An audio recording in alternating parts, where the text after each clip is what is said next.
Check in with Chief James Craig with a live press conference.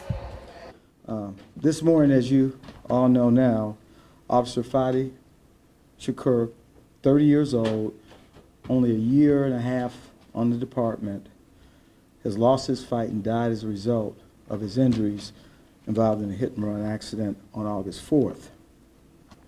We certainly ask, and we want to keep his family,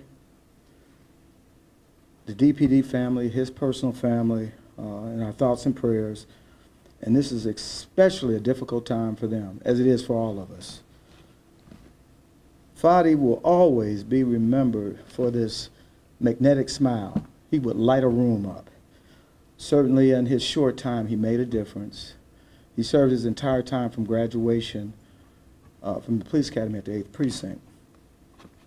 So again, on August 4th at 2:40 a.m., Officer Shakur was involved in a traffic and crowd control and was critically injured by this Jeep Liberty that fled from the scene at a high rate of speed. Shakur was on a special attention assisting with crowd control in the 18,800 block of McNichols. It was like a vigil, 1 year celebration of the life of someone, and so there were lots of folks, and the 8th Precinct was aware of it, went to the location to make sure everyone would be safe, and also to manage the group of people who were attending the vigil.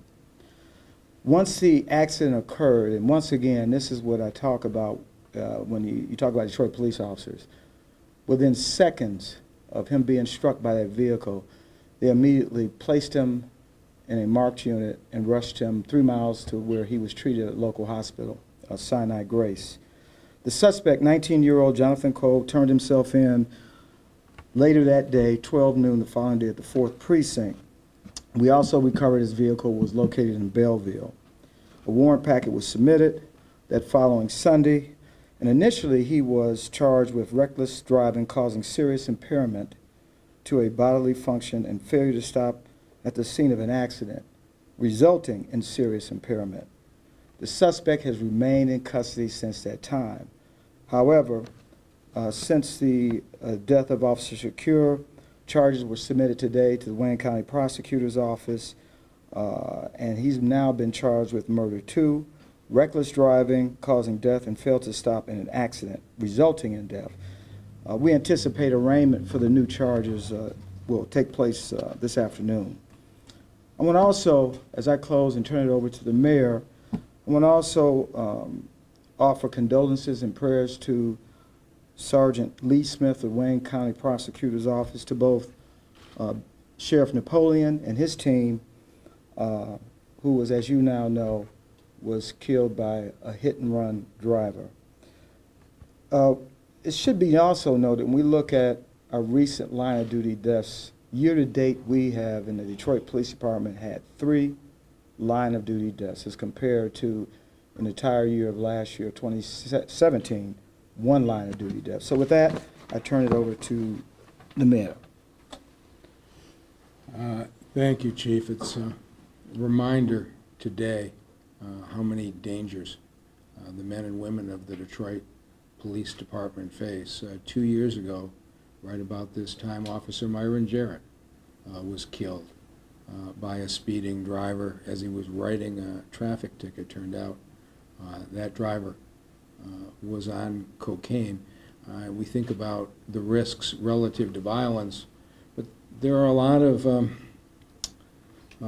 of dangerous duties, and one of the most heartbreaking parts of this is the Detroit Police Department was doing exactly what they should have been done that night on McNichols. The violence, shootings and homicides are down again double digits this year. And you cover when there are homicides as appropriate. It's harder to cover when violence has been prevented. But this is the kind of thing that the DPD is doing. At 1:30 in the morning, a patrol officer in the 8th Precinct saw the event coming out of the rental hall that Chief Craig described. Huge crowds starting to back up traffic. It's the kind of thing in the past, traffic gets jammed, a hot night, people get angry, incidents develop. The patrol officer says, let's bring some other squad cars out here from the 8th Precinct, clear the traffic. Several cars come out. They peacefully and without any significant incident, over the next hour, clear the traffic out of that event. We don't know how many times we prevented incidents by this type of proactive policing. And Officer Shakur died a hero. He was out preventing an incident from potentially developing. And at 2:40 in the morning, as the last of the cars were dispersing, he walked across the street, and an individual came through at a very high rate of speed. Prosecutor Worthy will handle that as is appropriate. And in the last case, the driver who struck Officer Jarrett got 16 to 20 years in prison. We have full confidence that Prosecutor Worthy will handle this, but Fadi Shakur died protecting the city in exactly what he should have been doing. And I've talked to his father, Tony, several times over the last 10 or 11 days. It has been a difficult time for the family, for the Detroit police staff that have been supporting the family. We'll have the funeral arrangement shortly. But today, everybody's heart is broken in this city for a good man, a newlywed. And I know the family knows that our hearts are with them. Thank you, Mr. Mayor. I just wanted to also add to what the mayor said. I want to really thank our peer support, our chaplain corps, who we've had too many of these, but they're always there to support the families of our fallen officers. And I want to also thank the mayor. The mayor had played an instrumental role in working closely with this family during this very difficult time. So, Mr. Mayor, thank you for your leadership in that. So, also, and the last thing, Union President Mark Diaz of the DPOA certainly sends his thoughts and prayers. He couldn't be here because of another commitment. And so with that, I'll take any questions you might have. Is there any way the public can help the victim's family or his widow now? So let me start with, thanks to a city council resolution earlier this year, the funeral's covered and the related expenses are covered. The family is a deeply religious family, and the prayers mean a great deal. If there's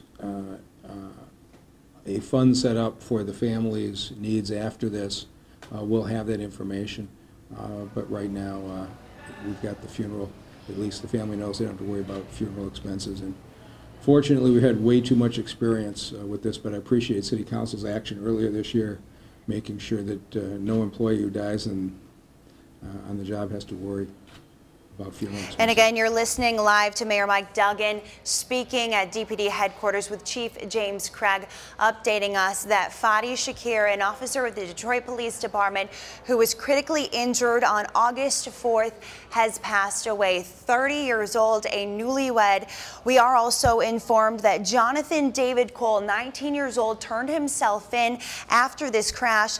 Initially charged with reckless driving, that has now been upgraded to second-degree murder. He is expected in court for arraignment this afternoon. You can be sure that we will be there as well. But again, as Mayor Mike Duggan just said, the city is heartbroken with the loss of another officer.